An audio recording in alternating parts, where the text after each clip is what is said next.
What is up, guys? So today I am going through a book haul. This is like two book hauls combined into one, but also filtered down. I bought a bunch of these books from my library. They discard books regularly, and they've been having these shelves filled with books. And they're like 50 cents for paperback, $1 for hardcover. And I've bought a ton of books. Now, this is not all the books that I've bought. There's two trips I did.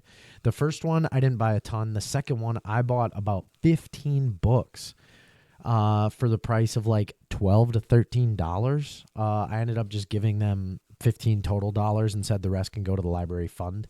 But it was incredibly cheap. And it's super awesome. So I don't know if you've ever looked at your library and if they discard books, maybe you got to ask them. Maybe they'll just do it on their own. I don't know, but ours does it on their own. It's amazing. It's been an amazing way for me to get some really inexpensive books and build my TBR. Unfortunately, a lot of these books aren't ones that I'm going to get to immediately. I have some other books that I'm reading currently, which at the end of this, I'll share two books that I am currently reading. They're in the nonfiction category, but without further ado, let's get into the books that I bought and got from my library. My first book haul video. Like I said, this is not all the books that I bought. There was several more middle grade books that have to do with that are mysteries on a ranch somewhere, some old school Western middle grade books, as well as a couple other more historical fiction books, ones that I thought my wife would enjoy, or as my kids get older that they would want to read. I will probably read them, but they're not super high up on my list to read. There are these four books that I got. They are Star Wars Young Jedi Knights, okay? Now, this is a series from back in the day, obviously a little bit older, but there's Jedi Under Siege, Darkest Night, Shadow Academy, and Lightsabers. Now, this has to go through the other timeline, not the timeline that the movies take place in, but this is expanded universe. For anybody that understands Star Wars, you'll know what that means. I believe a lot of these stem from when Luke opens up his academy and trains, as well as like Solo's children, not ones that stab him in the chest, but other ones. And these four books were super exciting to me. Now, obviously, these are not the complete series, and the order of the series, I would like to eventually get the full series because I want to read these, but I also don't like reading things out of order. But I might just eventually jump into these because they just are so fascinating to me. And I'm a big Star Wars fan, was a big Star Wars fan, which then brings me to another Star Wars book that I got. It is The Hutt Gambit. A young Han Solo defies danger and death on an impossible quest for freedom. I'm not sure if this ties into the Solo movie or not, but it's just going to be a cool story about Han Solo, and it was a Star Wars book for 50 cents. Got it. There was two hardcover Star Wars books that I got, Force Awakens and then Betrayal. I don't have them here with me, but those were two other books that I added to this list of ones that I bought from my library. For some reason, they were just getting rid of these Star Wars books, and as a Star Wars fan, I'll scoop those up any day of the week. And so those were 5 books plus 2 that I don't have with me. 7 books thus far in the Star Wars universe. Super excited to read those. Next is a book called Binary System by Eric Brown. Stranded alone and hunted by the insectoid Skelt for her scientific knowledge, Delia flees across the undiscovered world of Valinda as its years-long winter comes to an end and its short, blistering summer approaches. It just sounded fascinating to me, and again, for 50 cents, and I like sci-fi, it just seemed like an easy pick. I'm a little bit of a hoarder when it comes to books. If I see a book for sale, especially if it's 50 cents, it doesn't have to intrigue me that much for me to want to buy it. So I bought this one, not sure if I would read it, but eventually, I do plan to try. I'm not familiar with Eric Brown, and I've never heard of that book. Like many of these books, I hadn't heard of, or some of these authors. But again, 50 cents, I'm snagging it and adding it to my kind of bookshelf. I don't know if I want to say a TBR because some of these aren't in my immediate reservoir of what I should be reading or what I will be reading. Next is Ender's Shadow by Orson Scott Card, a parallel novel to Ender's Game. So I've never read Ender's Game. I've heard that it's awesome. It is on my list to read, but I saw this for $1 at my library, and it's a parallel novel to that book, and it's one that I've never heard of. I haven't heard people talk about Ender's Shadow. I've heard people talk about Ender's Game, but not Ender's Shadow. So I thought that was odd, and I thought it was a pretty cool find for $1. And so throwing it on there and eventually getting to it, it'll be on the bookshelf. If anything, I think that the cover is a little ominous. I don't know why. There's this little kid down here. It just kind of is ominous looking with the big lettering and everything. If anything, though, it'll look good on the shelf, and I will eventually read it someday. Next is not a sci-fi. This is the first one to break up the sci-fi little run that we have here, and then we'll probably get back into it. I think there's 2 other sci-fi novels. Then there's 2 that aren't. It is still fiction. The Strangler Vine, a novel. This one was really interesting to me. This is by M.J. Carter. Just listen to this. India, 1837. William Avery is a young soldier with few prospects except rotting away on campaigns in India. Jeremiah Blake is a secret political agent gone native, a genius at languages and disguises, disenchanted with the whole ethos of British rule, but who cannot resist the challenge of an unresolved mystery. What starts as a wild goose chase for this unlikely pair, trying to track down a missing writer who lifts the lid on Calcutta society, becomes very much more sinister as Blake and Avery get sucked into the mysterious Thuggee cult and its even more ominous suppression. That sounded awesome. Also, my grandpa was from India, so it kind of resonated with me a little bit. It just sounded super interesting, and I like mysteries. I like thrillers, things like that. So it was definitely one for $1 I want to read. And this one is definitely, I think out of this whole list, this one is one of the higher ones on my TBR. Again, branching out from my fantasy fiction that I typically talk about and or am writing or exploring. A little more historical fiction. Sounded amazing, though. I don't know. Next is Hunter's Moon by Philip Caputo. Sorry. Hunter's Moon is set in Michigan's wild, starkly beautiful Upper Peninsula, where a cast of recurring characters move into and out of one another's lives, building friendships, facing loss, confronting violence, trying to bury the past, and seeking to unearth it.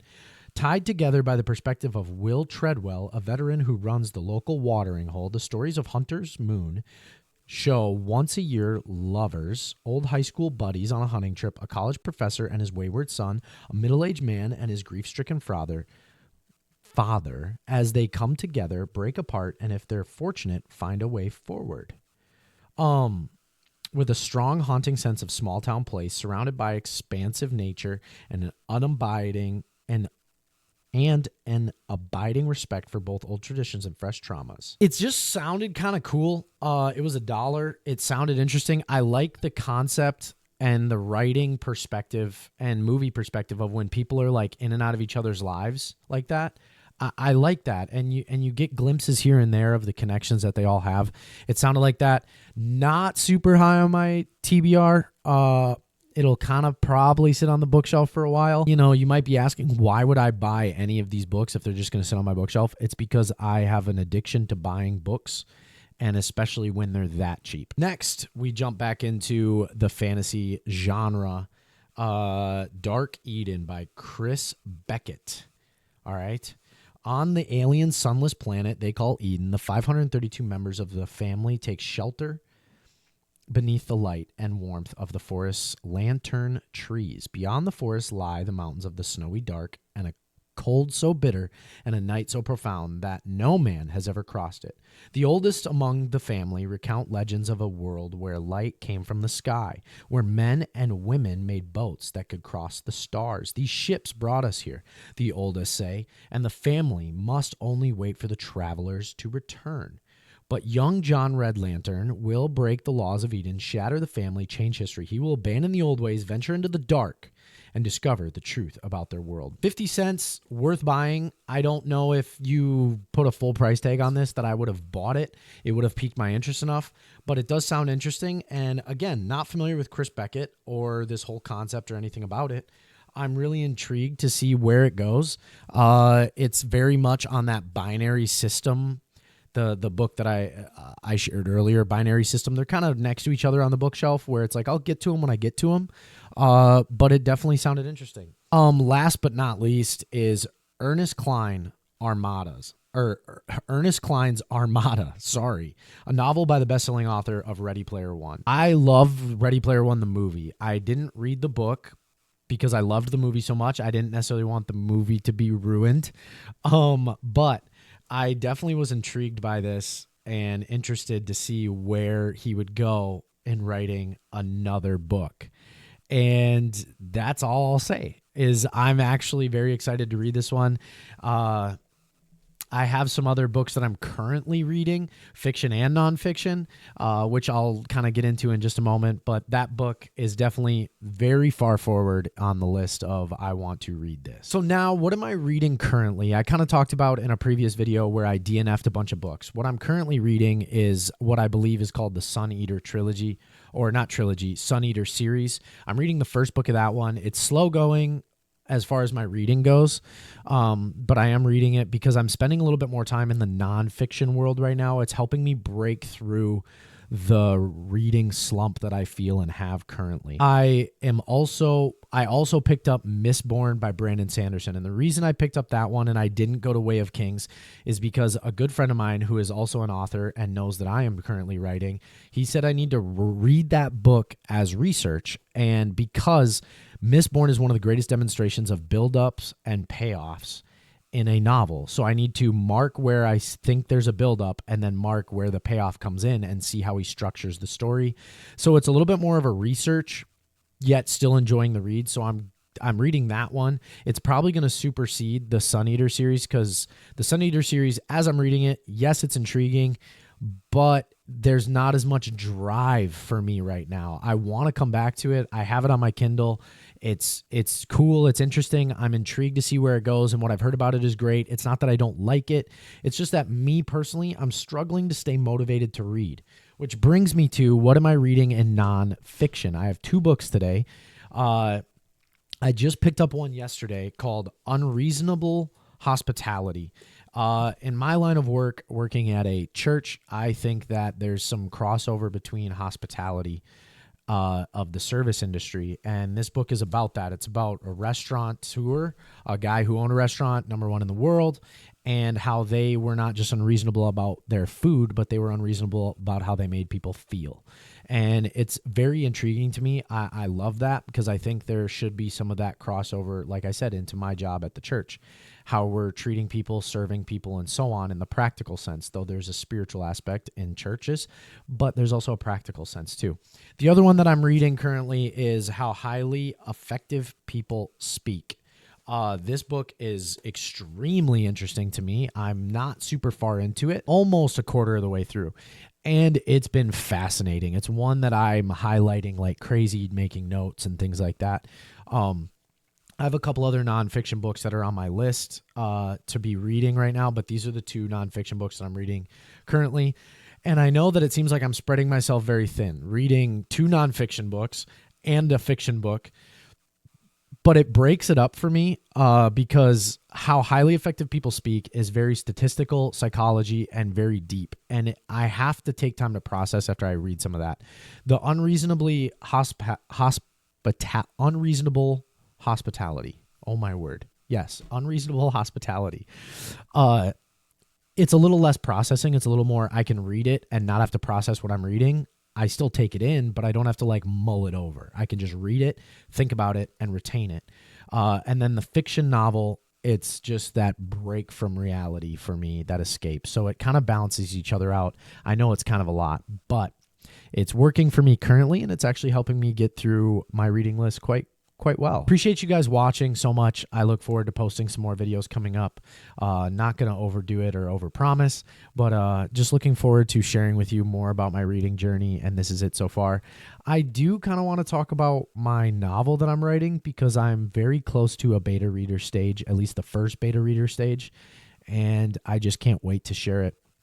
But a little bit of that journey coming up would be super cool to share with you. So if you're interested in that, please let me know. Feedback on the video by liking the video and leaving a comment always helps. I love it to keep growing and to keep seeing this grow and moving together in this. Really appreciate it. It's very encouraging. Thank you so much, guys. We'll see you later.